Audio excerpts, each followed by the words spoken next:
वो कहता है कि मेरे पोते की शादी करनी है, मेरे जीते जी शादी कर लूँ पोते की, लेकिन वो कहता है बाबा मेरा सिलेक्शन हो जाएगा, मैंने मेहनत की है लेकिन परीक्षा होती ही नहीं है, रिजल्ट आता ही नहीं है, और कोई बेचारा दुनिया से चला जाता है, जीवन में मलाल रह जाता है कि दादाजी को खुशी देनी थी, दादी जी को खुशी देनी थी सरकारी नौकरी ज्वाइन करके, लेकिन नौकरी है कि मिलने का नाम नहीं ले रही है। इसलिए मैंने सरकार से मांग की कि जल्द से जल्द 5 लाख भर्तियाँ निकाले, सरकार भर्ती का कैलेंडर जारी करे, और सरकार सरकारी स्कूल हैं इनकी दशा सुधारे, क्योंकि प्राइवेट स्कूलों में लूट मची हुई है, भारी भरकम फीस है, ईमानदार आदमी मेहनतकश आदमी अपने बच्चे नहीं पढ़ा सकता।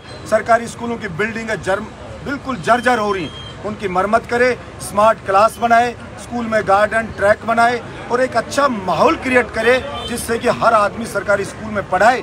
मैंने सरकार के सामने उदाहरण रखा कि मैं निर्दलीय विधायक हूँ, लेकिन फिर भी वहाँ पे मेरे यहाँ के सरकारी स्कूल में मैं प्रत्येक स्कूल में गार्डन बना रहा हूँ, उसमें ट्रैक बना रहा हूँ, स्मार्ट क्लास बना रहा हूँ और उस सारी स्कूल की मरम्मत करवा रहा हूँ, स्विमिंग पूल तक बना करके मैं सरकारी स्कूल में दे रहा हूँ। तो जब निर्दलीय विधायक कर सकता है तो सरकार के पास इतना पैसा, इतनी पावर होती है, सरकार क्यों नहीं कर सकती? लेकिन अफसोस है बजट वहाँ खर्च हो जाता है जहाँ जरूरत नहीं है, जहाँ जरूरत है वहाँ बजट खर्च नहीं होता है। मेरा राजस्थान पिसाया है, मैंने मांग की समंदर का पानी राजस्थान में नहर से आए, नदियों का जोड़ करके, और जो चंबल की नदी और फ्लो बह जाती है उसका पानी किसान के खेत तक पहुँचे, जो सीधा बह के समंदर में गिर जाती है, यमुना में बाढ़ आती है, वो पानी राजस्थान आए और मेरे राजस्थान के किसान को अगर पानी दे दे सरकार, बिजली दे सरकार मुफ्त में, तो मेरा किसान आबाद हो जाएगा, तो ये मान के चलिए पूरा देश आबाद हो जाएगा।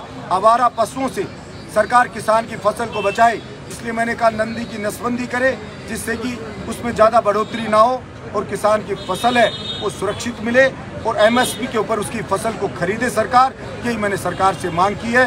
2 बार मैंने सूर्य उदय से सूर्यास्त होने तक जयपुर में दौड़ लगाई, एक 10 महीने पहले, एक अभी कुछ दिन पहले, और अभी मैंने संकल्प विधानसभा में लिया कि मेरी मांगों को पूरा नहीं करोगे तब तक मैं रुकूंगा नहीं। और 200 की 200 विधानसभा राजस्थान की है, उनके मुख्यालय के ऊपर मैं सुबह से शाम तक दौड़ लगाऊंगा ताकि सरकार की आंख खुले, सरकार चेते, इस बात का मैं प्रयास करूंगा।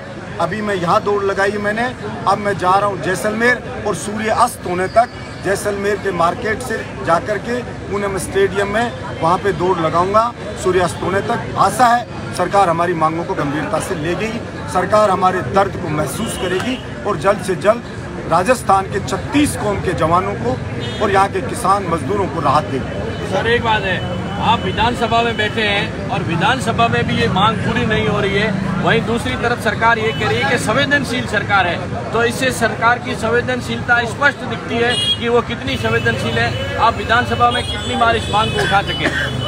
देखिए 4 साल से प्रत्येक सत्र में मैं इस मांग को उठा रहा हूँ। कुछ मांगे पूरी हुई, बहुत सी मांगे उठाते हैं विधानसभा में, लेकिन अभी भी बहुत सी मांगे पूरी नहीं हुई है।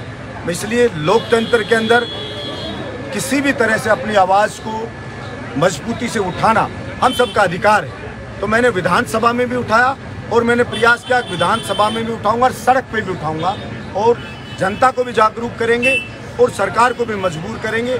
और जैसे आज पोखरण में इतने लोग जुड़े, इतने लोग आए, मैं पहली बार पोखरण आया हूँ और पहली बार जीवन में आया हूँ और इतना प्यार लोगों का मिला, इतना हुजूम यहाँ पे आया, यहाँ पे इतनी जल्दी यहाँ पे, तो इसका मतलब ये है कि मेरी मांगे हैं वो जायज़ हैं और इन सबको सरकार देखती है। CID की रिपोर्ट जाती है, इंटेलिजेंस की रिपोर्ट जाती है कि जब एक पहली बार आए हुए विधायक से इतने लोग जुड़ रहे हैं तो निश्चित रूप से समस्या गंभीर है। और लोकतंत्र में यही होता है, यहाँ पे जनता की जो भीड़ होती है, सर गिने जाते हैं, उस भीड़ से ज़्यादा सरकार पे दबाव बनता है। हम दबाव बनाएंगे और अपनी मांगों को पूरा करेंगे। सर दूसरी बात जो आपने बताई कि नंदी की नसबंदी कराई जाए, ये कहाँ तक उचित है कि नंदी की नसबंदी कराई जाए? उससे वनस्पत के सरकार जब नरेगा में अंशंत लाखों करोड़ों रुपए खर्च कर रही है, क्योंकि नंदियों का भी संरक्षण किया जाए। नंदी हमारे पिता है, नंदी ने आज तक हमें पाला है, फिर ट्रैक्टर पैदा हुआ है, उससे पहले नंदी से ही खेती होती थी। निश्चित रूप से आपने कहा अपने पिता की भी नसबंदी की जाती है, आपको ध्यान हो तो आदमी की भी नसबंदी की जाती है, जनसंख्या वृद्धि रोकी जाए। जनसंख्या जो वृद्धि है ये सबसे बड़ा अव्यवस्था का समस्याओं की जड़ है। इसलिए मैं तो मांग भी करता हूँ विधानसभा में भी कि जनसंख्या को नियंत्रित किया जाए। ज़्यादा जनसंख्या होगी, ज़्यादा बच्चे होंगे, ठीक से पढ़ा नहीं पाएंगे, ठीक से उनका विकास नहीं हो पाएगा। इसलिए जितने नंदी को संभाल सकते हैं हम उतना ठीक है, लेकिन हद से ज़्यादा होगा, आप संभाल रहे नहीं हो, संख्या बढ़ती जा रही है तो किसान की फसल भी तबाह हो रही है और नंदी भी परेशान हो रहा है। तो नसबंदी जब इंसान की हो सकती है तो निश्चित रूप से पहले से होती आ रही नसबंदी। जब नंदी से खेती होती थी तभी भी हमारे वहाँ पे नसबंदी की जाती थी, एक लिमिट तक रखा जाता था, बछड़ा जो होता था उसकी नसबंदी की जाती थी। लेकिन अब सरकार गैर जिम्मेदार हो गई है, इसलिए वो छोड़ दी है। हमारे बुजुर्ग भी इन चीज़ों का ध्यान रखते आए हैं, कितने नंदी रखने, कितनों की नसबंदी करनी। धन्यवाद।